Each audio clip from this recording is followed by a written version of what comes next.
Okay, so I don't know where I'm going with this, but I want to learn and take a deep dive into this, and I'm going to share with you guys how I go about it.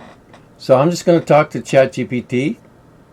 Hey, buddy, let's go deeper into this God I am thing.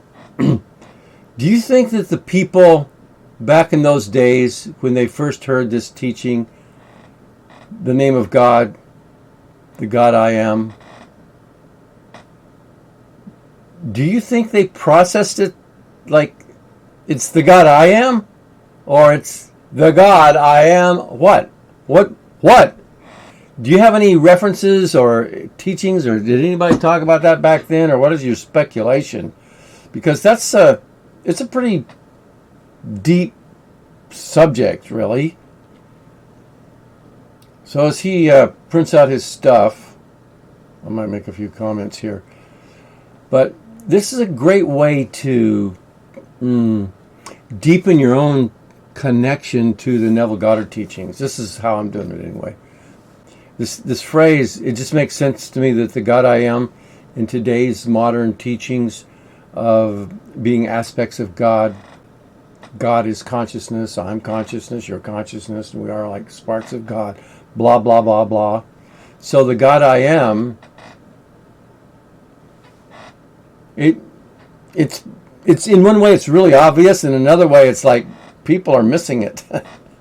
So I'm real curious to see as we do this deep dive and what resources we can find on the subject. So here we go. That's a fascinating question, and it really gets to the core mystery of how people originally understood I am when it was revealed. Yeah. There are a few different angles to explore here: historical, linguistic, mystical, and psychological. How did people originally process the God I am? Yeah. 1. The Hebrew context. Yahweh and I am. The phrase I am comes from the Hebrew Bible, specifically Exodus 3 verse 14, where God speaks to Moses from the burning bush. I am that I am, Ahai Asher Ahai. This was a radical way of defining God, because rather than a name like Zeus or Ra, this was a statement of being. In Hebrew, Ahaya means I am in the first person. But when referring to God, people used Yahweh, Yuwa, which can be translated as He is or He causes to be. This means that when people heard this, they probably didn't say the God I am, they would say the God He is. Oh. It was likely too sacred to say I am directly, because that would mean identifying yourself with God. 2. The Greek shift from Yahweh to ego eimi. By the time of Jesus, Hebrew was not the common language. Most Jews spoke Aramaic or Greek. In the Greek Septuagint, the Greek translation of the Hebrew Bible, I am was translated as ego eimi. This is exactly what Jesus said in multiple passages. Before Abraham was, I am. John 8:58.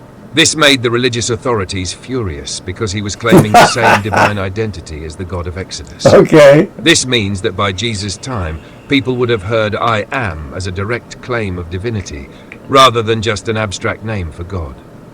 3. Did people hear it as the God I am, or the God I am? Ancient Hebrew listeners would have understood it as the God who is. Yahweh. Greek-speaking Jews and early Christians may have processed it as both I am and He is, depending on whether they were thinking in Hebrew or Greek terms.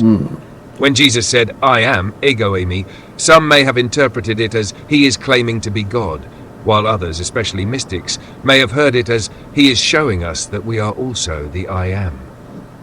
If anyone back then really internalized it as the God I am, they would have understood that their own consciousness was divine, which was a dangerous idea in a religiously controlled world. Oh, that's a good point. Yeah. Neville Goddard's perspective, the hidden meaning. Neville's take is that this was always meant to be understood as the God I am. Yeah. He believed that this was deliberately hidden because organized religion wanted to keep the idea of God external rather than personal. Yep. If you truly accept the God I am, then you understand that you are not separate from God. You are God in expression. Exactly. The Bible, he argued, is written in such a way that only those who are ready will understand its deeper meaning. Speculation. What were the mystics thinking? If you were an ordinary person in the ancient world, you probably would have understood I am as something so holy that you wouldn't even say it out loud. If you were a mystic or esoteric thinker, you might have realized, wait a second. If I am is God's name, then every time I say I am invoking God within myself. This could explain why esoteric traditions like Kabbalah, Gnosticism, and early Christian mysticism all hint at a hidden divine presence within. The idea that God is within you wasn't openly taught because it threatened religious authority. Where do we go from here? If you want to go deeper, you could explore the Jewish mystical interpretation of Yahweh in Kabbalah, how the early Gnostics interpreted I am, how other cultures, Egyptian, Hindu, Buddhist, approached the divine nature of self-awareness. And of course, the best way to understand the God I am is to test it in your own life. Try declaring I am with different states and observe how your reality shifts. So yeah, this is a deep rabbit hole, and it's going to get even deeper the more we explore it. Yeah, well, I do practice that.